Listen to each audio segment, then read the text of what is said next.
Hello and welcome back to the finish line, and today we're joined by a very special guest. Champion Chase winning jockey, two-time Tingle Creek winner, Scottish Grand National winner, and the man that has the privilege of riding the freak that is Goshen. Jamie Moore, how are you? Good, thank you. Yeah, good afternoon. How's everything over in England?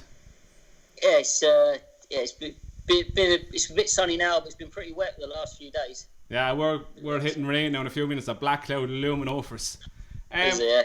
I appreciate you joining us on such a difficult time over in England. How's the yard going? Do you have much horses in? Yeah, it's going okay. Pretty much the same as what everyone's doing. The horses are ticking over. They're kind of everything's. They're doing nice canters and a couple of bits of work. They'll be ready to run. So we haven't got as many flat horses as what we usually had, but we've got plenty going on, and yeah, they're ticking over nicely. Nice. As we touched on in the intro, Sire De Grugy, probably very close to your heart, gave you so many good days. Of all that we called out there, which one stands out as one of his best performances and the one you enjoyed the most? The Clarence House Chase at Ascot. That was his best performance. I felt that race he just went round like on the bridle. I remember he jumped 3 out, and then I took a pull in a Grade 1. I mean, it was hidden cyclone up in front, and yeah, that was the best performance he ever put on for me on the racetrack. Do you think he doesn't get the credit he deserves with his record behind him? No, he does. You know, he's always been very special to me, and to be honest with you, he just wasn't as good as Underso and Sprinter Sacra. You know, he was just behind on them, but he was very, very good. Like as you say, he beat so many good horses. He beat Size in Europe, Somersby, Special Tiaras, Wishful Thinking, and Captain Conan when they were in their prime, and he made them look ordinary in the Champion Chase as well. He was very, very good horse. He was, yeah. He was very good, but his best asset was his heart. He was very, very genuine. Yeah. You know, and he still does it now. Like his whole persona in life. If I could line him up at anything and he'd go and jump it, and he sort of, some horses, they would do anything with you. And realise if you gallop him down to a cliff top, he would put his trust in you. He would just believe in you and you'd believe in him. You know, his heart was his biggest asset. He probably didn't have as much natural ability as some horses, but he was very, very genuine. Very genuine. You're saying there he might not have had as much ability as like the likes of Underso, but on his really good days, he travelled superbly well. He was always lovely to watch travelling around, like you said, the day at Ascot as well. Yeah, he was a very fast horse. He used to work with an old 7 furlong horse of ours called McConnell, and he was a bit of a Southall specialist. It wasn't a great horse. He was high 60s to low 70s, but he was a 7 furlong horse, and he used to lead Sire quite a lot in his work, and he could lay up with him no danger. Speaking of flat horses, there's been this whole thing about Goshen going back on the flat, and to everyone he looks absolutely so well in off 88. Is the plan the Ebor? And if so, he'd probably need a run, won't he, to get into it? Yeah, we're realistic. The plans, we don't really have a set plan because we don't know how the season's going to get found out. It's impossible to say, but we know he'd have to go up, well, £12 to get in the race, you know. So yeah, it'd probably be a little small race somewhere off 88 first. Batter him by 20 odd lates. Yeah. Question on that: Are you? It always looks on paper. It always looks so simple for horses with high ratings over fences or hurdles to translate that form from one discipline to the other. I know he was very progressive when he was last seen on the flat. Are you at all worried that he might be a better hurdler than he is a flat horse? No, I think he's become more of a man. He was very raw in his first couple of hurdle races, and I know it went wrong at Cheltenham, but he was a man that day, you know, and I think when he was on the flat, he was still very babyish, and hurdling did make a man of him. So I fully expect him to be better now when he goes back on the flat. From day one, when you got him in the yard, did you know you had something very special on your hands? Nope. He was a very backward 2-year-old, and he was very he was quite slow, and he's funny because he's horse shy. He's pretty nervous of other horses, and when he'd work from behind as a 2-year-old, he couldn't get near one. But when one was chasing him, you couldn't get near him, you know. And he's still a little bit like that. Like I say, where he's becoming the man, he has manned up a hell of a lot now, and that all them little things have been ironed out. So as a 2-year-old, he was just very backward. If you watch all his races as a 2-year-old, though, he always just stayed on very, very steadily and looked slow. But as much as anything, he was probably just nervous for other horses around him. Was it the day at Fontwell? Did you even know he was going to be that good after he won at Fontwell? Or was it the fact that you got off him and you said to your dad, this fella is an absolute freak? No, in fairness to Dad, after he won at Brighton, Dad said he'll win the Triumph Hurdle. I know he didn't. But because you go a mile and a half to the start at Brighton, he pulled the whole way to the start, and then he came a mile and a half back. And I know he was only running off 64, but Crouchy couldn't stop him after the winning post. He nearly hit the barriers at the end.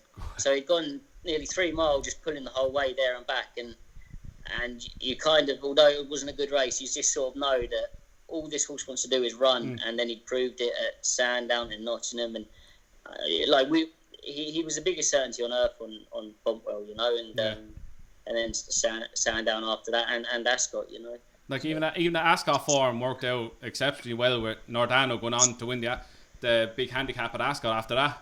So he did. I mean, it's funny. I remember I pulled up in the car park at Ascot, and Nordano's owners were next. They pulled up next to me, and they just said, "Do you fancy yours?" I said, "Yeah, he won't be turned over, you know." And then I couldn't believe how well Nordano won next time out. And I think we progressed after that race as well. It was his Sandown race that really I took notice of, Jamie. Andrew knows me from betting. I like form and I like weighing things up. But Andrew's a firm believer. If you see something that looks outrageously good, then you just follow it. He goes by the eye test, as he says. And it's not often a horse, to me, stands out like he did that day at Sandown.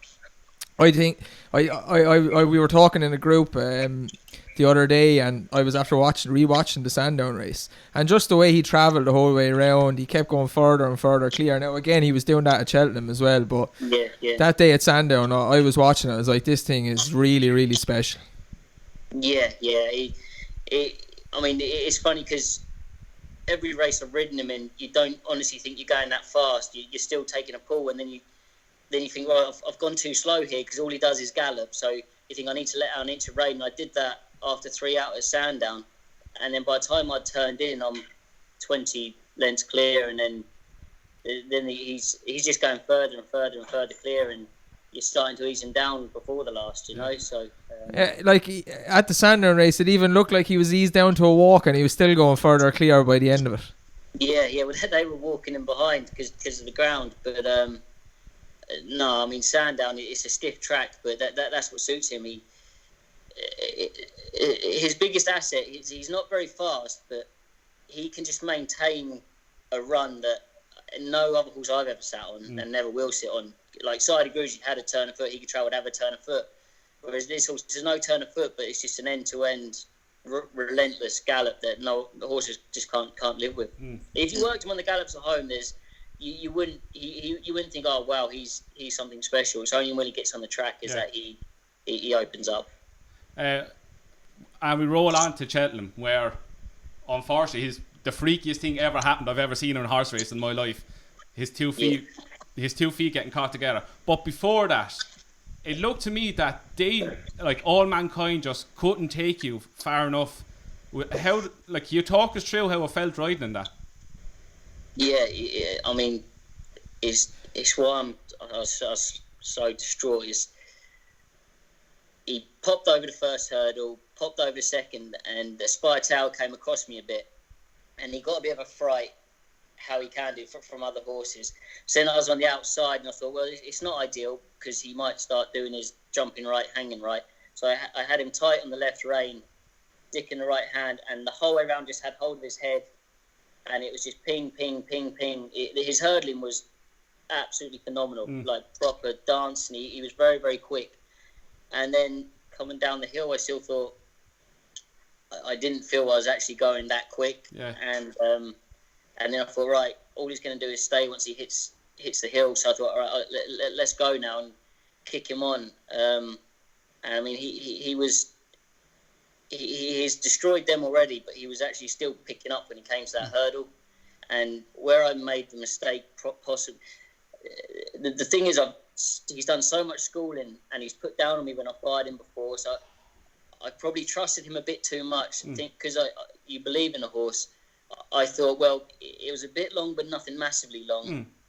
And I've asked him for it, and I thought he would be clever enough. He might just put down and just flick on through it, you know. But I trusted him a bit too much, and he came for me because he's a very genuine horse, and he got caught up, you know. But also the other aspect is usually I've gone to a rail thinking I didn't want him to go jumping right or go run the hurdle down. So I've gone to a rail. Whereas if I had not gone to a rail, he might have ran down to right like he'd done in all his previous races, you know. So I tried to do the right thing by doing one thing, and I ended up doing the wrong thing by doing it. And I mean, he got his legs caught up, and initially I thought I thought it was a bit long, and I was coming down on top of him, and all the races I've ridden him, I thought. Split second, I thought I'm okay. Yeah. And then all of a sudden he's gone from me, and that's when once the left arm went over, that was it. Then I snookered, and it was through his feet getting caught up, you know. But and like I say, first thoughts, I know I was going well, but I still didn't expect to be. I had a look on one of the big screens. I could just see in the corner of my eye, and I thought. The camera angle I was at, I thought All Mankind was a bit closer to me than what he actually was, you know. And if I had known, then I would have done like I'd done in all his previous races and gone, "Well, come here," and he'd have popped the hurdle, you know. But it was a big mistake. I think like with pocket punters, like I think the majority of the criticism is being absolutely unfound for. To me, it looked like you had a stride to go for, and you went for it, and 99 times out of 100, Goshen doesn't clip his heels, doesn't get his foot caught, you stay on. No. And you go and win the most impressive Triumph Hurdle winner of history of Triumph Hurdles. So, to me, I think the criticism is unfound. Like, no, look, you expect criticism, you know. It's I mean, I wish I had looked around. Don't believe me. And there's no one on the planet who it hurt more than me. And the biggest problem is going to fit with me is that this horse could be very, very good, and he deserves to have another Grade 1 on his to have a Grade 1 on his CV, you know. And I mean, I was just distraught for Dad, the owners, and the staff in the yard. It killed me because the whole way around I was just popping. Everything was going so good, and I was just letting him do what he wanted to do. And then it was the one that I really let him down at, and maybe where he's used to just running down the hurdle, and he didn't have that option to do, and it was cross wires. But I've always been a very positive rider, and I'm not one that would sit back and go looking for a stride, really, especially at Grade 1. I'm always committed, you know, and it was the wrong thing to do. I just think, Jamie, I don't know if it's because we don't analyse fours that much or that closely in day-to-day racing, but I don't think I've ever seen two horses a horse's two shoes get caught together like that, which is effectively that's what brought him down. Like, if you watch slow motion, he's going to take another stride. You're going to be up his neck, but you're still going to be on him. Yeah. And the shoes getting caught together just pulled him to a halt. So it's just a freak thing. I've never seen anything like it before. So just had to happen there, didn't it? It just had to happen there, didn't it? It did. Yeah. As Tom was saying there, Jamie, and Andrew, a freak accident, but there's so many positives to take out of how he travelled, how he jumped around Cheltenham, and the fact that he clearly does act around Cheltenham. Going forward, then, like, I know it's very hard sometimes for juveniles to go into open company, but the way he was going to the final hurdle reminded me of our Connor a good few years ago, who then came into open company and was mixing it with champion hurdlers like Hurricane Fly. So there's surely massive positives to take out of it, even though it was a sad day for you at Cheltenham that day. Yeah, it was everything's positive apart from what happened, the outcome, because like I said, the amazing thing was he was actually still quickening up. You know, he wasn't a tired horse. He was still quickening, and I mean, I've never picked a stick up on him. I think Hector did once.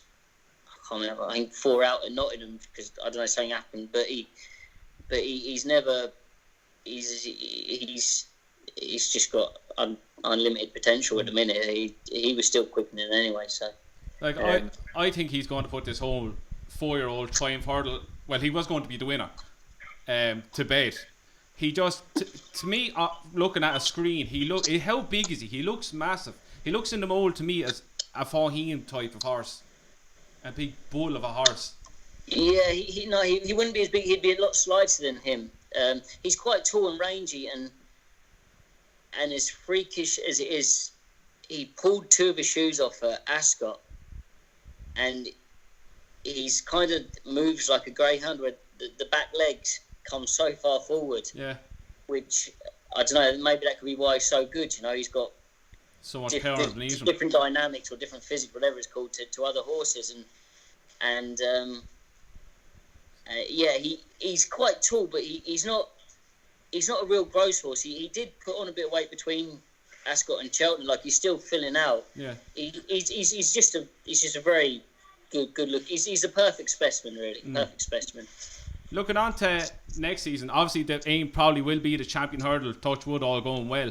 Yeah. In my eyes, I wouldn't fear anything on him. Do you?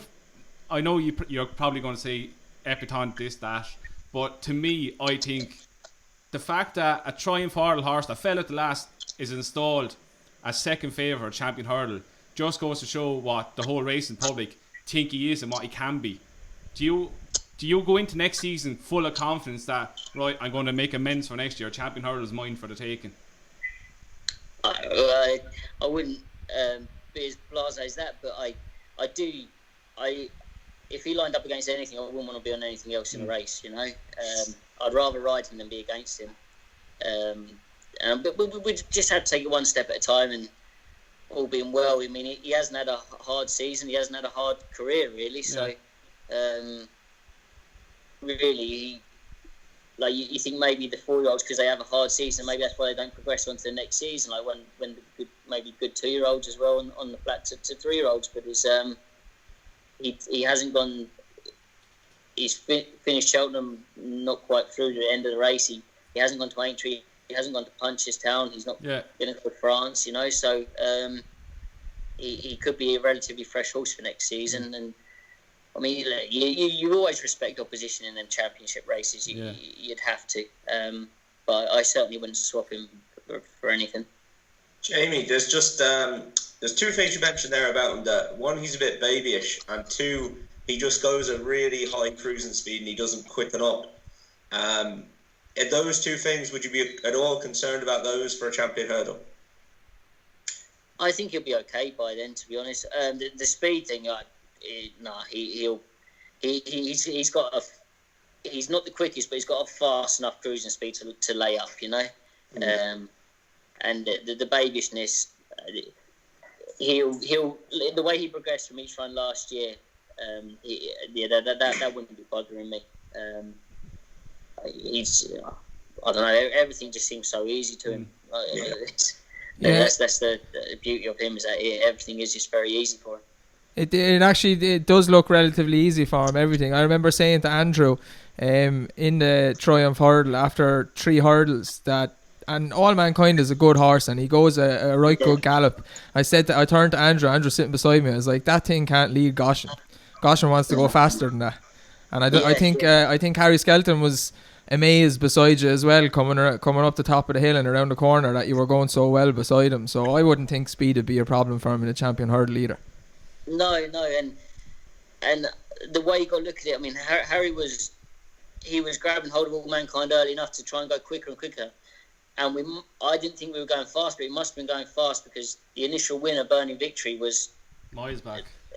So we've obviously have gone very fast because she's passed out the whole field basically from 3 out or something, you know. So if we had gone slow, then she might not pick them up. But obviously we've gone a good gallop, and the horses from the rear have won the race. Just touching on one more thing. With Harry Skelton, just one thing I want to ask you. It's nothing to do with Goshen. You'd be glad to know.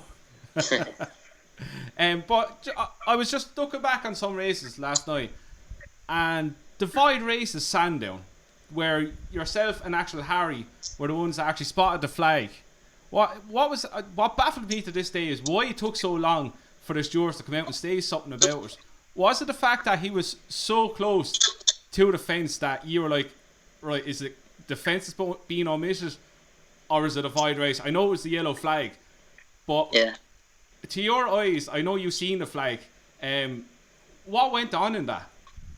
Oh, me and Harry, we were having a row going into it. I was telling him to go and jump it, and because I wasn't sure. Like it was all just a mess.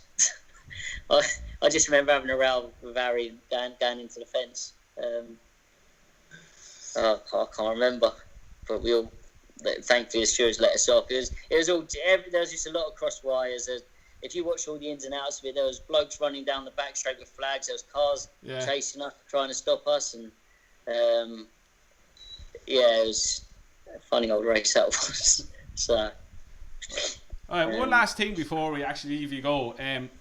To you, anything in your yard that you think is worth following, or anything you've actually ridden against that you think can come on next season and be maybe a Cheltenham horse coming down the line? You caught me off guard there. I mean, in our yard, I mean, we got some nice little babies, and that they haven't got names, so can't think of anything there. Just concentrate on Goshen. But Botox has he could be all right. I mean, he wasn't far behind All Mankind, and he's actually fairly decent. The ironic thing I said to Dad and Josh was if he'd been in the Triumph, he might even have won it, you know, because he was quite close to All Mankind at Cheltenham, and so Goshen would have fallen, and Josh could have picked up the pieces of Botox has, you know. He is a nice horse. Anyone else's horses, I don't know. Cool. Will you have many for the flat, Jamie, when it comes back? I'd say we'd have 35. Yeah, so not a bad number. We'd tick over. A few little babies that they're ready to run. Agent of Fortune, she did tremendous in a little brief spell from December to February. What did she win? 8 races or 7 races? It's a shame we had to close because she probably would have broke the record. I think she equalled the record, but she probably would have broke it. I think it was on her 4 times in a row. She's a phenomenal filly. So I mean, she's off 82 now, I think, but yeah, she's hopefully that'll get his hands on something else and improve it again. Hopefully so. Jamie, I really appreciate taking your time out to have a chat with us here. And again, stay safe over there, and best luck with the season with Goshen. Cheers, lads. Thank you very much. Thanks, Jamie. Thanks, Jamie. Bye.